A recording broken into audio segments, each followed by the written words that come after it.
هنعمل وصفة سهلة النهاردة من شوية مكونات في البيت.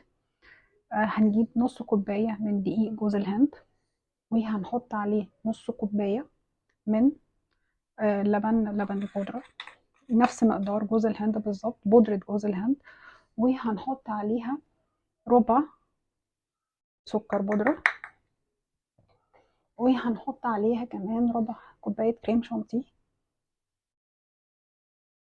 وهنحط عليها نص معلقة فانيليا. وهنقلب المكونات كلها ببعضها، وهتبقى جاهزة عندي في برطمان، ولا متخزنة ولا محطوط عليها مواد حافظة ولا عارفين فيها ايه اضافات احنا مش عارفينها، في دقايق. وكل سنة وانتم طيبين.